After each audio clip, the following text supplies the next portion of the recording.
72 ans après la fin de la guerre en Europe, la France commémorait lundi 8 mai la capitulation sans condition de l'Allemagne nazie face aux armées alliées.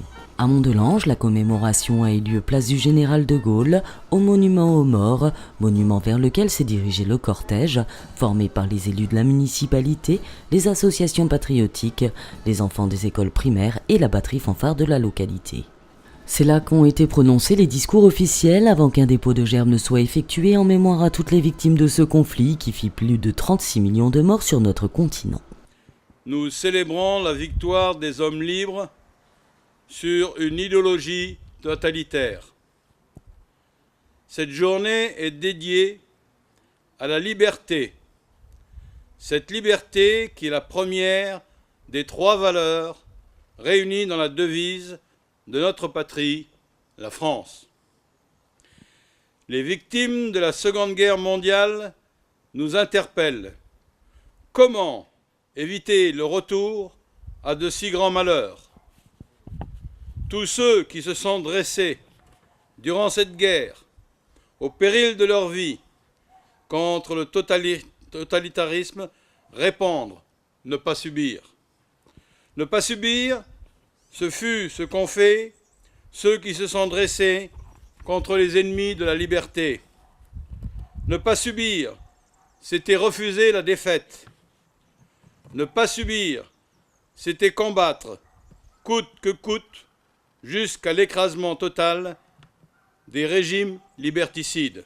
Le maire de la commune, Rémi Sadoko, a par la suite lu le message écrit par le secrétaire d'État auprès du ministre de la Défense chargé des anciens combattants et de la mémoire. Le 8 mai 1945, la victoire des nations alliées consacrait la victoire de la démocratie, des valeurs universelles, de la liberté et de la dignité humaine. Il y a 72 ans prenait fin en Europe la guerre la plus meurtrière que l'humanité ait connue.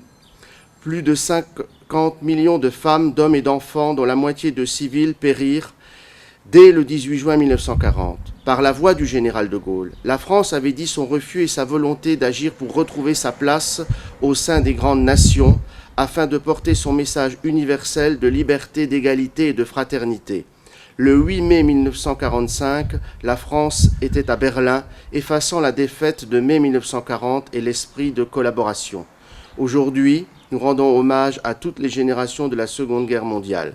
Hommage aux combattants de 1940 dont les sacrifices permirent lors de combats restés dans les mémoires comme en Norvège, à Montcornet ou à Chasselet, de ralentir l'avancée de l'armée allemande au printemps 1940. Beaucoup d'entre eux laissèrent leur vie lors de la bataille de France et firent honneur à nos armées. Hommage à toutes ces femmes et ces hommes, français ou venus du monde entier, issus de toutes les origines et de toutes les cultures qui conjuguèrent leurs efforts pour libérer le territoire national et faire triompher la fraternité. Hommage aux Français libres qui, audacieux et précurseurs venant de France, d'Afrique ou d'ailleurs, légionnaires, tirailleurs, marsouins, marins ou aviateurs, constituèrent une admirable cohorte de volontaires ayant en commun la croix de Lorraine. Ces soldats de l'armée d'Afrique, anciens de Bir Hakeim, débarquèrent en Provence. Ceux des commandos Kiefer furent les premiers Français à débarquer en Normandie. Hommage aux résistants de l'intérieur, de toute conviction, qui choisirent de mener le combat sur le territoire national au sein des réseaux de mouvements et de maquis. Hommage aux victimes de la déportation condamnées pour leurs idées ou pour ce qu'elles étaient, qui subirent l'innommable. Souvenons-nous des milliers de victimes civiles, femmes, hommes et enfants qui subirent représailles et bombardements. Souvenons-nous également de ces victimes trop longtemps oubliées, des gens du voyage fichés et internés, malades et handicapés morts de délaissement dans les établissements qui les hébergeaient. Notre pays s'est construit après 1945 sur le souvenir de ces tragédies et par la volonté de vivre ensemble au sein d'une Europe en paix, unie, préservée des nationalismes et des idéologies totalitaires.